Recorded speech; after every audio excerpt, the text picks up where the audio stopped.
Is Pourchaire the most neglected racing driver on the planet? That's the question.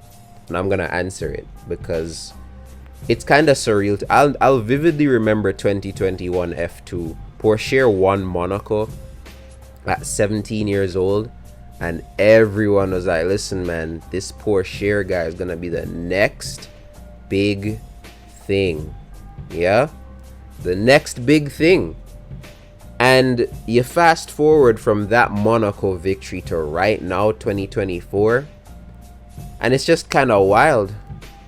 I would have never assumed, I would have never guessed that Pourchaire would be in 2024 doing side quests instead of being in line for an F1 seat.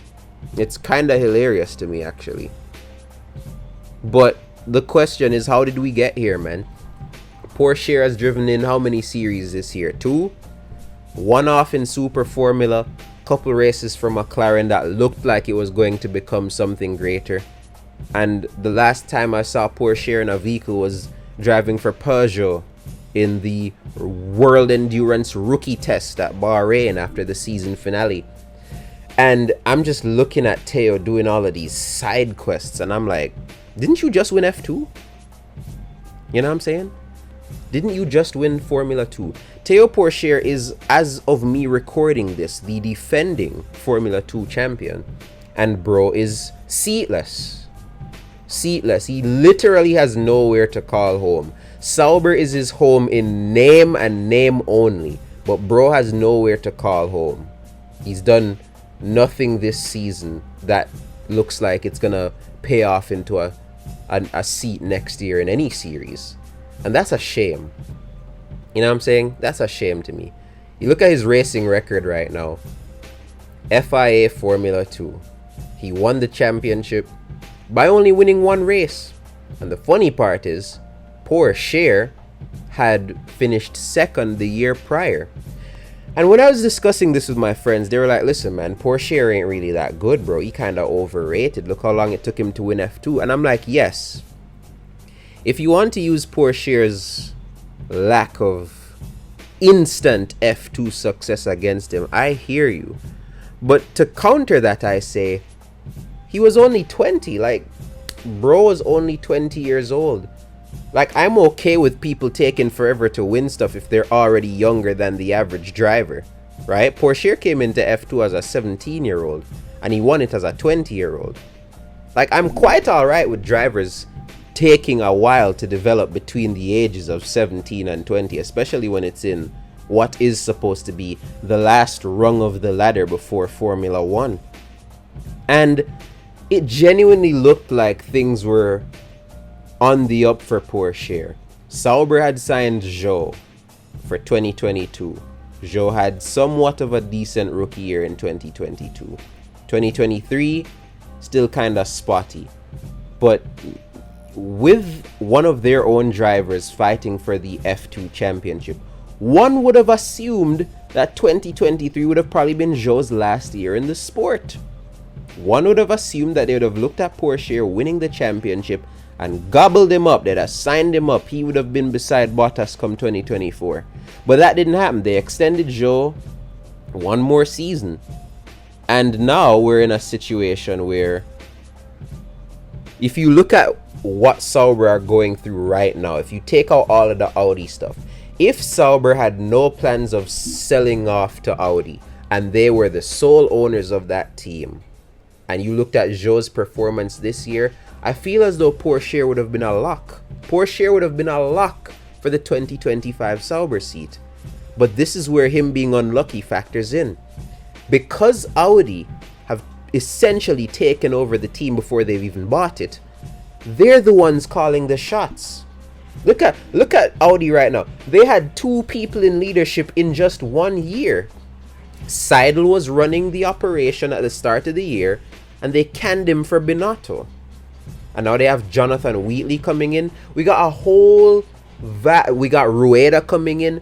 Sauber is dying right in front of our eyes. And because Sauber is dying right in front of our eyes and new names are coming in, these names that didn't really grow up watching Pourchaire, so to speak, they weren't there to see Pourchaire in F2 and all they can do is look at his results, it seems as though they think he's not that guy.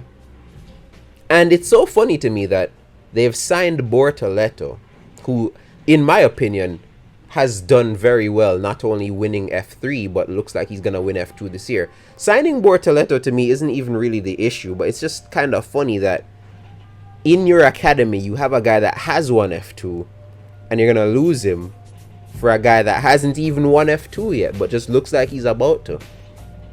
But one would assume that this, being an F2 champion, Pourchaire would just slot in somewhere else. And guess what? He tried to do that. When David Malukas was injured for McLaren in IndyCar earlier this year, they made the boss call to swoop in and sign Théo Pourchaire. They put him in for Long Beach, and he did pretty well, considering it was his IndyCar debut on a street track. He came 11th. But then, he started to do more and more races, and he started to get some decent finishes, to the point where they announced that he was going to be driving for them for the remainder of the year. After the Indy 500, when Callum Ilott came in, and I don't mind that because there wasn't enough testing done at Indy for Pourchaire to do that race. So they drafted in Callum Ilott. After Ilott's Indy 500, Théo Pourchaire was signed on to do the remainder of the season in that number 6 car. He was going to be a full-time Arrow McLaren driver. I say Arrow McLaren. I think it's just McLaren now. He was going to be a full-time McLaren IndyCar driver for the rest of the season. And mid-year, they cut him. They cut him for Nolan Siegel. I remember seeing pictures. Of Pourchaire doing tests at ovals, because they were going to prep him to do the rest of the season. He wasn't just going to come in for the road courses. Bro was coming in to do the remainder of the 2024 IndyCar schedule, and they canned him for Nolan Siegel. Pourchaire was jobless once again. But it's okay, right? Because one would assume, because he's part of the Sauber Academy, bro would be doing all kinds of FP1s. You know what I'm saying? All kinds of FP1s. But the answer is no. Théo Pourchaire has not done a single FP1 all season. He hasn't. You know who has? Robert Schwartzman. And that ties into the fact that Mattia Binotto has taken over Sauber. And we know Binotto has a good relationship with Schwartzman because Schwartzman was part of the Ferrari Driver Academy. He's since left it now to go to IndyCar, funny enough, but that's where Binotto knows him from. So Binotto was more willing to take on Schwartzman in a practice session than their defending F2 Championship Academy driver. It's just crazy to me, you know what I'm saying? So yeah, Pourchaire did Long Beach, Alabama, the Indy Road Course, Detroit, Road America. He gets cut. And he only comes back. He even comes back for McLaren. They cut him and then they call him back to do Toronto because Alex Rossi was hurt. And after that, gone to the wayside again. Pourchaire and McLaren are no more. And it's just so weird to me, man. It's so weird watching bro get neglected. Because even if you don't think he's good enough for F1, you tell me you're not good enough for nothing? Tell me you're not good enough for any seat? We're at the end of the year now, so there's not really much to drive, but it's just kind of depressing, you know? And I guess you could even throw Drugovich into the same boat. But it's kind of funny to me, just where bro's at right now. It's really funny. And granted, it's really luck. You know, it's one thing to win F2. You can win F2 and get no seat. Word to Drugovich. Drugovich, bro sits down rubbing his palms, just praying for an opportunity to show what he can offer in a Formula 1 racing capacity. And he's just never gotten it, man. Despite Alonso and Stroll having their little issues. Alonso almost didn't make it to Brazil. That would have been a perfect debut for Drugovich. Didn't work out. 2023 Bahrain, that would have been a perfect debut for Drugovich with Stroll's hands hurting. Didn't work out. Drugovich is still yet, as an F2 champion, he's still yet to race in F1. Same thing's gonna happen to Pourchaire. And And I guess you could say that this is representative of a broader issue in Formula One, not being enough seats available. But genuinely, man, it's just depressing. It really is. I want Pourchaire to have a home. Even if he never races in Formula One, I just want someone to just take him in, you know? It doesn't look like it's going to happen in IndyCar. I don't think there are any seats for him now unless he gets a Dale Coyne seat. Bro doesn't have the funds, man. Pourchaire don't come with no backing.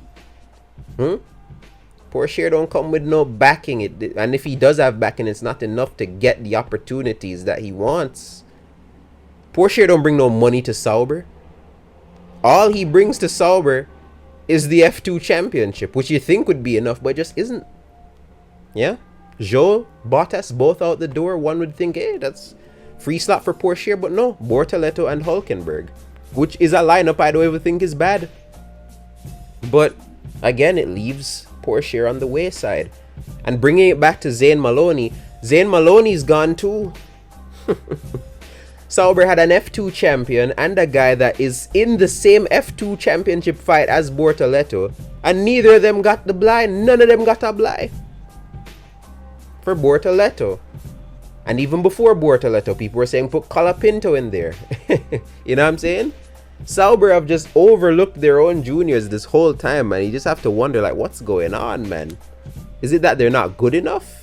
Is it that there's something that they're seeing in the other drivers that these guys just don't possess? Is it something behind the scenes? Why aren't Sauber Academy drivers getting Academy seats? Why aren't they getting at least FP1s? Zane Maloney hasn't done an FP1 in Formula 1 yet. Yeah?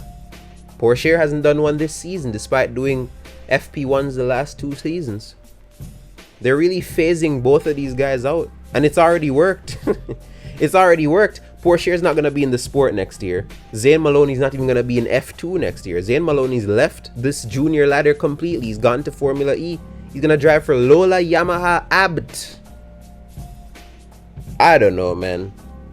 I don't even know what this rant is supposed to achieve. If Pourchaire's lucky, maybe he'll get a Peugeot seat. But to get a Peugeot seat, you'd have to boot some people that are already there. And we know one person that's already there is going to get booted because Jakobsen, they've announced, is going to be full-time next year. So to get Pourchaire in, you're going to have to boot another guy. Who's that other guy going to be? Jensen? Di Resta? Vern? Van Dorn? Who's it going to be? Who are you going to boot out? Are you even going to have a 3-driver lineup next year? Who knows? Pourchaire is probably going to be driving LMP2s next year or something. GT cars. Or maybe he could get an IndyCar seat, but I don't know where. I literally do not know what Pourchaire is going to do next season, bro. I don't know what he's going to do. And this is weird. I really thought that he was a prodigy. I really thought he was going to be a guy that everyone was going to rush after, but clearly that is not the case. So only time will tell, man. What's next for Theo Pourchaire? I don't know. I'm probably going to have to call the video that. But I don't know what he's gonna do next year, guys. But whatever it is, I guess he'll do well, you know. Pretty good driver. Very good driver. But yeah, we're just gonna have to wait, man. What's next for Theo Pourchaire? The harsh reality of the sport is that I don't know. That's the end of the rant, man. In, turn out.